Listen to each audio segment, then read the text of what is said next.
Well, first, good afternoon. My name is Joseph Lombardo, and I'm the Executive Director of UNLV's National Supercomputing Institute. Just to give you a little background, it wasn't an institute when it was created, but it is truly national. The United States Congress created it in 1988. The doors opened in 91, and our mission then was energy and the environment. In the last 3 or 4 years, we have converted it to an institute. Primarily because the Nevada system of higher ed allows centers to report to institutes, but not vice versa.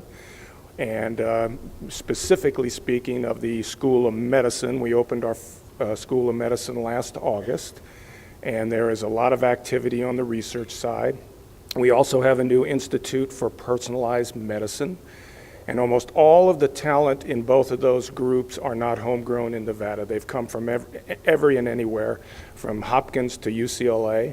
So everything is really finally focused on medicine right now, and our institute is participating, especially with the Nevada Institute for Personalized Medicine, because obviously that's genomics and proteomics. So it is an HPC thing. So a little bit about us. I already said that. We do have a new collaboration and partnership. We are partnering with Switch, the data center company, and with Altair, and we will and are providing cloud services and resources right now. Everything from burst to co-location. I believe Victor is here. Victor, would you raise your hand? So Victor is here with Altair. If anybody has any questions, we're partnering with Altair, and they're taking the calls and basically is our face. Computing challenges, I'm going to only talk about Alzheimer's and Parkinson's, but we have over 50 funded projects and more than 200 total. The Alzheimer's Parkinson one is extremely interesting to me, and I'll just briefly talk about that. And everything is around neuro. So right now, we are a full-service supercomputing facility, so we don't have any one main mission, as I said before. We provide supercomputing training and services to academic and research institutions, government and private industry, and we serve researchers at the University of Nevada, Las Vegas, and statewide, and also globally. We have partners in France and also in Israel. The bottom line for us, and we do also work with other universities. So one of them is University of Colorado Medical Center, Boris Tabakov, who is leading a proteomic project right now. This is our site at Switch. So I said earlier that we have partnered and have executed a contract with Switch. Switch has been very, very kind. Just a show of hands, how many people have ever heard of Switch? Okay, every year it gets better. Right now we have a 10-year agreement with them, so there is no charge for the data center space, there is no charge for the power, there is no charge for the security, there is no charge for the networking. Our largest platform there is a machine called Cherry Creek, which is an Intel platform. We have close to, even though the slide says 26,000 cores, that one has approximately 30,000 cores. We have other flavors of clusters in and around. We also have developed a research network right now that runs at 200 gigabits per second. So those are the Cisco 9000s. That was an award by Cisco for doing a lot of things, including training. So that's our home. At least that's the home at Switch. Switch now has sites in southern Nevada, 2.4 million square feet. So I believe over 100,000 racks in southern Nevada. They opened a new site in Reno recently, which I believe is now populated.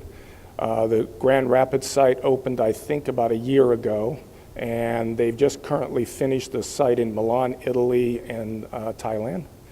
And I believe they're now constructing one in Atlanta. The reason I bring this up is when I had my first conversation with Rob Roy, who is the owner and founder of Switch.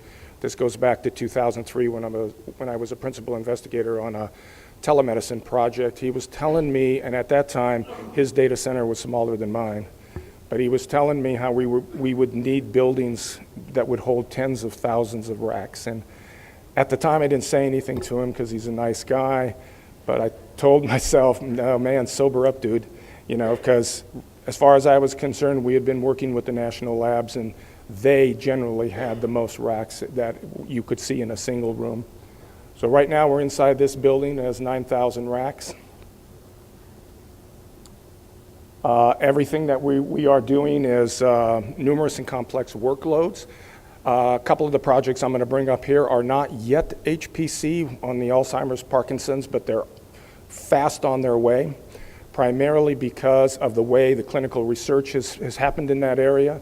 If you look at clinical research and the preliminary data that was collected in the last 4 or 5 years on this, it's modest. It is not HPC.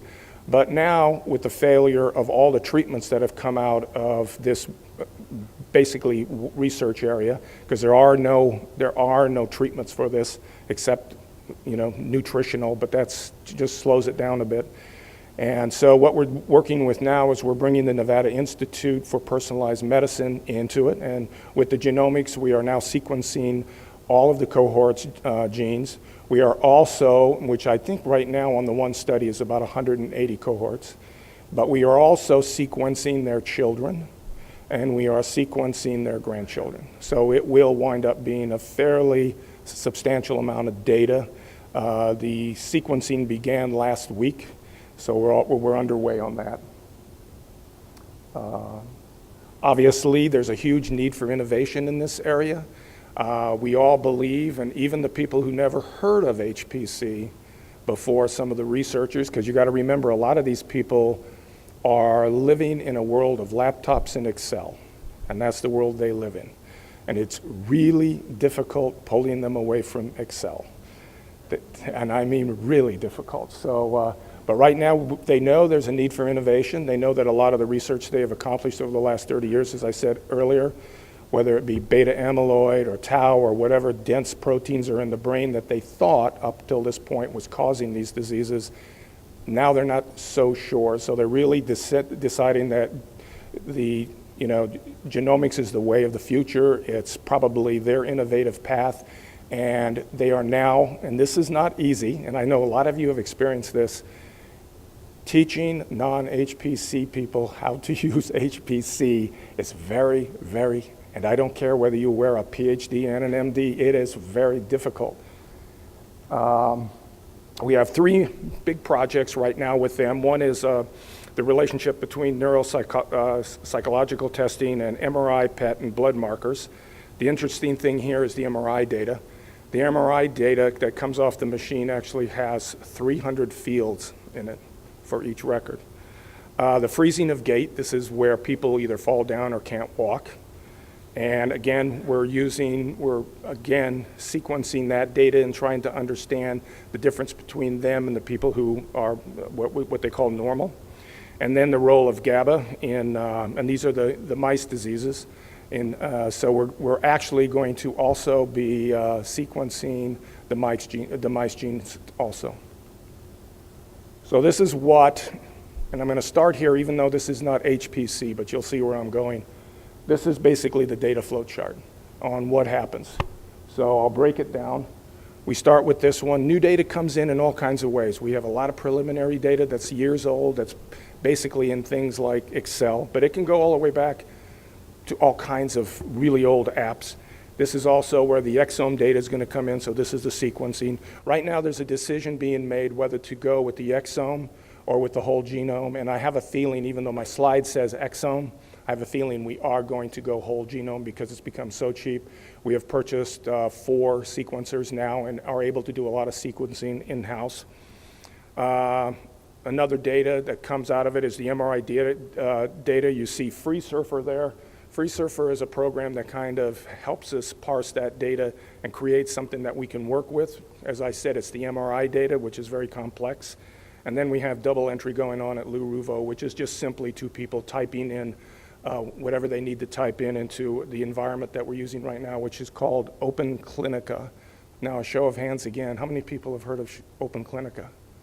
1. Okay, good. And we're having very good luck with Open Clinica. So it's an open source. You could download it and put it on your laptop right now. We're using an enterprise version of it because basically they're taking the full responsibility for all the liability with HIPAA and FSMA and everything else that goes along with that. Basically, all the data will winds up at the National Supercomputing Institute. When it finally winds up with us, the data is still very dirty, and it really needs to be cleansed, and it needs to be organized, and it needs to, and we can't do this by hand. So my staff has been writing software routines that actually can convert this data into something that Open Clinica understands and something that we can actually import into Open Clinica easily. And basically, most of it winds up in an XML form and basically makes its way to Open Clinica. After that, we have all kinds of modes. Open Clinica can produce all kinds of output files for us. The list you're seeing here, the XML and the SPSS and the CSV files, that's just a very small subset of what Open Clinica can produce. So if you go to their webpage, it's pretty amazing. And basically, from that point on, we get back to Excel, which has made the researchers really happy. So now they can go get data from all over the place, input it into their Excel spreadsheets. They feel very comfortable. They can do their reporting. They can do their analytics. Obviously, we're not doing this with the genomic data because those would be the SAM and BAM files, and fairly large. Both groups now have won large NIH grants. So the Lou Ruvo Cleveland Clinic Brain Health Hospital that we're working with has won an $11 million. The National Supercomputing Institute is actually serving, and I'm serving as the principal investigator on the Data Management and Statistical Core. The same is true for NIPM, the Nevada Institute for Personalized Medicine. We were just informed last week that we have won an additional $11 million for that project and basically, I think what makes it look really great is the two projects really blend really well. So one of the issues with NIH is you have to share all this data. So right now what we're building is a large archive, and we have it in all kinds of forms, and you can order it any way you want as a researcher. Right now this is just a static drawing what we have right now. But we have two basic archives. One archive is just download the entire file. Some of them are extremely large, so hopefully you're sitting someplace that you can capture it. Or we have what we know as a subscriber-defined download. That means you can go get a file and just pick the fields that are relevant to your research. And then finally, we have the software archive. That's where all the newly created software is going and will be shared also with the research community. So back to the original file, the only thing I left out of my slides is up in the right-hand corner, remote researchers, and this is what we want to do. This data is not just for the internal researchers that are on this project. It has to be shared, well, actually globally. So that's the way it looks. Once we're now in a position, especially with the genomic side, that it actually becomes an HPC thing. And so some of it is not, but we're accommodating their needs. Some of it is. I like to say, because they always talk about supercomputing, they say, well, I don't have a supercomputing problem, and we like to say up to and including supercomputing. So if your problem is a one-node problem that you need access to, that's fine. So one of the things that's really helped us, and like I said, we have this contract we've executed with both Switch and with Altair, is that we're finding having the Altair software has been extremely helpful to us. In some cases, we've seen a decrease in compute time by 50%. It's really helpful to do a lot of the reporting and whatnot that we have to do back to NIH. It's easy, it's fast, and besides just the PBS Pro, what you see over there against the wall, we have the entire litany of the software that Altair has out there for modeling and simulation, which isn't being used, obviously, by the Cleveland Clinic or the Nevada Institute for Personalized Medicine, but it is used by our other researchers on campus that are doing material science or modeling a simulation of all types. And as I said earlier, we do have many other projects that are going on, so I kind of lean towards the medical side now because being PI on two of these large grants is really keeping me busy. So, but anyway, the rest of our users, and many of our users, especially our physicists, are very comfortable. They eat up cycles, but we never hear from them, which is great. Those are the perfect users. So, and I think that's where I'll end it. If anyone is really interested in the science, I'm more than happy to. You can contact me. I'll get you in touch with the scientists that are actually working on this. And as I said, I'll do a progress report maybe the next time about the culture change in taking people from a laptop, primarily a laptop version, to an HPC environment where they have tens of thousands of cores. Now I have one question. I've been using this number. I saw it in the literature. NSF and NIH both say that, and I've been using this, so tell me if I'm a liar, that only 18% of researchers in the US have access to HPC. Does that sound, this is the perfect group to ask. Does that sound reasonable to you? Now that's 2 years old. You think that sounds reasonable? Okay, maybe you might be right.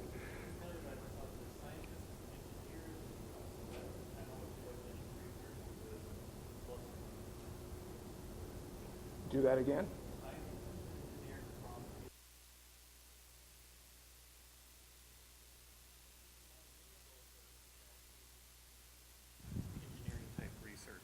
Sorry. What I was saying is, in the U.S., if you look at all scientists and engineers, less than 1% use any kind of server above the workstation. And a lot of them are in factories. You know, they're doing quality control, engineering design and that, but at a workstation or smaller level. What we're seeing, as I said earlier, you have researchers that don't have access to it. You have researchers, in our case, that have access but are struggling with it. So they're not real efficient yet, but we hope that the cultural change will take place in the next year. Anyway, questions? My time's almost up.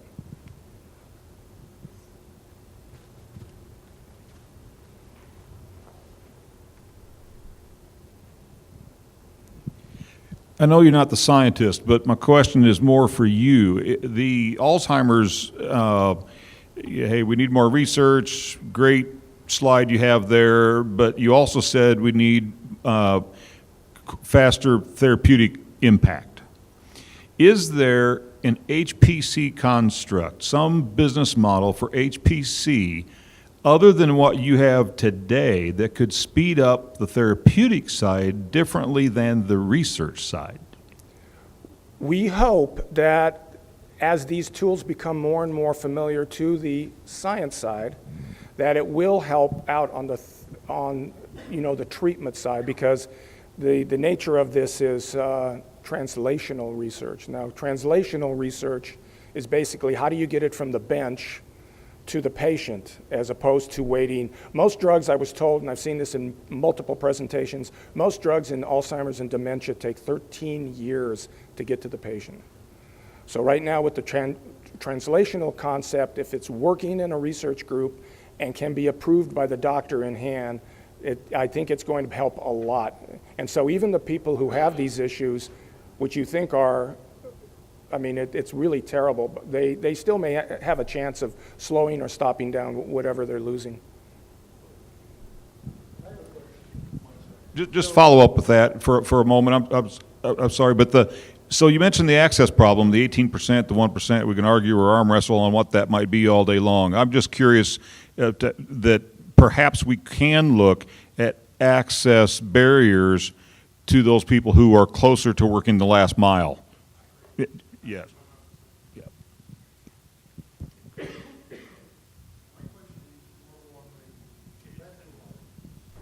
Along the medical line, and there's some debate as to what is the cause for Alzheimer's, and some argue that it may be actually triggered by a virus or a bacterial infection.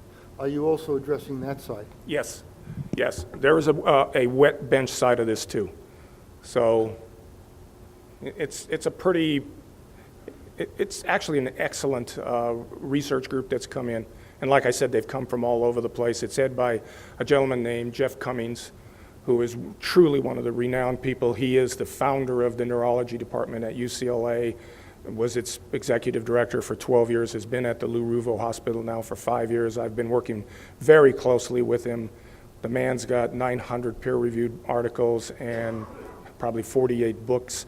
And if you're from academia, this will mean something to you. If you've been cited by somebody in literature more than a couple hundred times, you're a star. Jeff Cummings has been cited 54,000 times. Think about that. I'll leave it at that. Any other questions? Thank you. Thank you.